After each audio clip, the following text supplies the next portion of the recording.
김종래입니다. 이번에는 범여권 연동형 비례내분 총선 민주정의당 고륙상쟁 예고라는 주제로 말씀드리겠습니다. 지금 온 나라가 코로나 때문에 그냥 난리 범벅인데 지금 여권에서는 큰 싸움이 붙어 있습니다.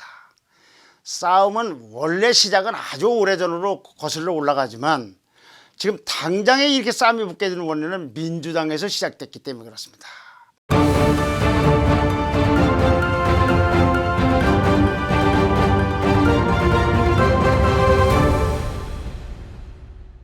시민단체가 주도하는 비례연합당의 비례후보를 파견하는 걸 기정사실화하고서 있습니다. 그러니까 이게 어떻게 무슨 얘기냐면 민주당에서 자기네들이 비례대표도 뽑는지 말든지는 놔두고 다른 밖에서 민주당 밖에 있는 비례연합당이라는 일종의 비례후보들 좀 모아놓은데 거기로 파견을 한다는 겁니다. 전 세상에 정치부 기자를 한 20-30년 했습니다만 난 이런 집권당은 처음입니다. 아니 집권당이 시민사회를 이렇게 받아들여서 국정에 반영하는 건 모르겠는데 시민사회가 주도하는 신생정당이 한 멤버로 들어간다는 겁니다. 이거는 굉장한 문제를 안고 있습니다. 하나는 정당 민주주의를 교란하는 겁니다. 민주주의라는 것은 대의제, 그건 정당을 통해서 구현되는 것인데 아니 집권을 한다고 정당이 있는데 정당이 정당 밖의 세력에게 거기에 끌려서 멤버로 들어간다. 이건 도대체 이해가 잘 안 되는 겁니다. 그리고 국회의원 문제도 그렇습니다. 국회의원은 두 종류가 있습니다. 하나는 지역에서 선출되는 사람 또는 비례대표로 선출되는 사람. 그런데 지역에서는 A 후보와 B 후보가 나왔을 때 이 두 분이 지역을 위해서 일한다는 그것이 같다. 목표가. 그러면 혹시 단일화할 수도 있고 뭐 그럴 수가 있을 겁니다. 근데 비례대표라는 건 우리 정당, 어느 정당이든 정당의 정체성에 맞는 사람 후보를 내놓는 겁니다. 이걸 이제 백화점으로 보면 이렇게 될 겁니다. 아마 옷이 있는데 조지 알마니 옷하고 LG 패션에서 나오더라고. 마구 섞어서 옷이니까 같이 사라. 이건 안 되는 거죠. 브랜드가 따로 있는 거 아닙니까? 민주당 브랜드인데서 민주당 브랜드를 가지고 비례대표를 추천해야지 민주당 브랜드가 아니고 시민사회가 주도하는 신생정당 브랜드로 거기서 비례대표를 출마시킨다. 이런 두 가지 점에서 도대체 있을 수가 없는 일, 참 기상천외한 생각을 하고 있는 겁니다.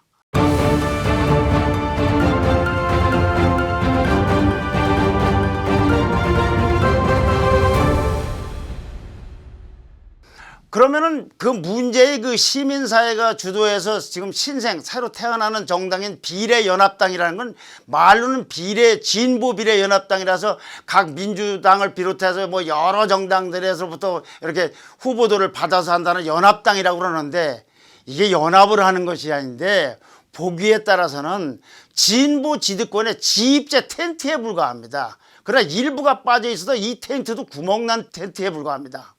자, 거기다 또 더 기가 막힌 게 있습니다. 이 연합당에서 이제 추천을 받아갖고 비례대표가 된 분들이 당선이 되고 나면 다시 소속당으로 복귀를 한다는 거예요.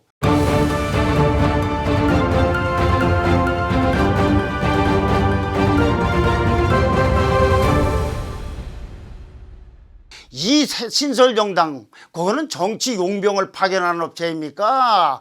또 따방정당입니까? 아니면 국회의원만 탄생시키는 숙주정당입니까? 이런 정당의 집권당이 파견을 하겠다는 겁니다.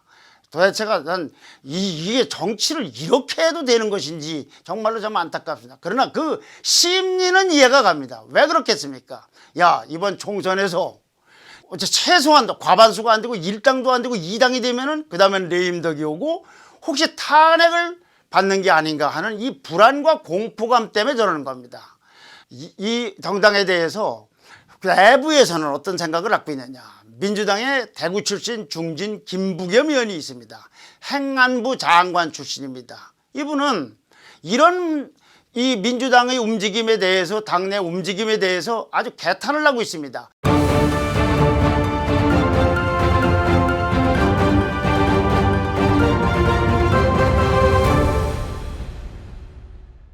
아니 민주당은 이익을 추구하는 정당이 아니라 정의를 추구하는 정당이다. 이런 거야말로 소탐대실이다. 비례대표 몇 석 얻으려고 하다 지역구석 얼마나 손해를 볼지 모르냐고 개탄하고 있습니다. 그러나 이 김부겸 의원의 말과 호소가 얼마나 당내에서 설득력을 가질지는 솔직하게 의문입니다. 가뜩이나 또 이분은 지금 코로나가 대구에서 아주 집중적으로 많이 확진 환자가 나오기 때문에 거기 가지고도 또 밖에서 여권 사람들이 엉뚱한 소리를 해서 발을 동동 구르고 있는 상황입니다. 그러나 하여튼 이분은 이렇게 민주당에서 귀를 기울일 만한 가치는 있다고 봅니다. 근데 정작 더 큰 문제는 정의당, 신상정 대표가 있는 정의당에서 나오고 있습니다.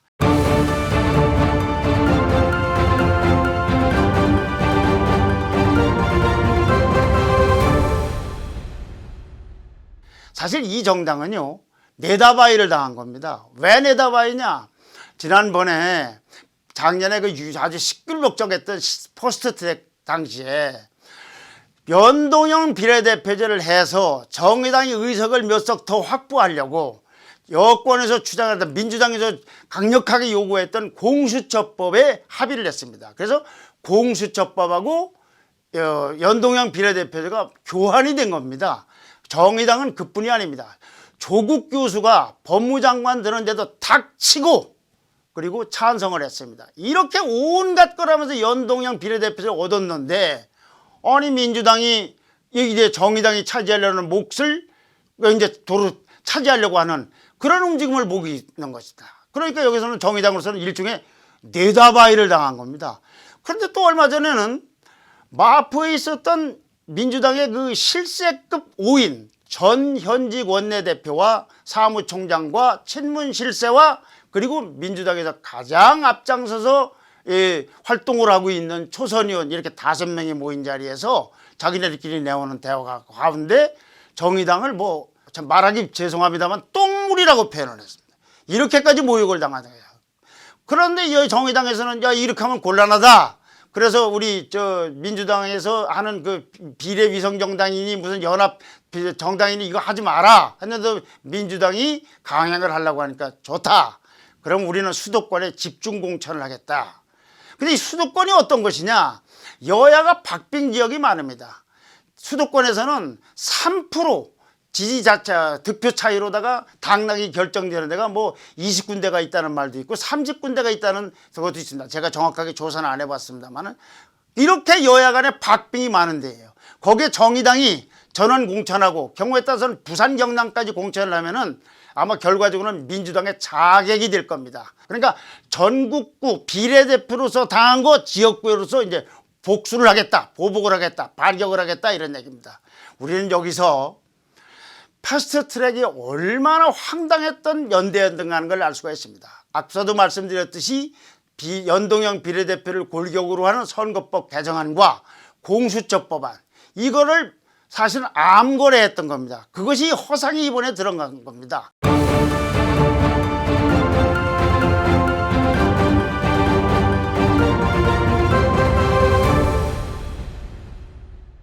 그래서 본인들끼리는 그렇게 해서 그때는 어제는 우리는 개혁연대라고 하더니 지금은 똥물 공방을 하고 있다 이거죠. 이제 와서 묻고 싶은 것은 과연 그때 그들이 했던 그 퍼스트 트랙은 진보연대였는지 태보야합이었는지 묻고 싶습니다. 감사합니다.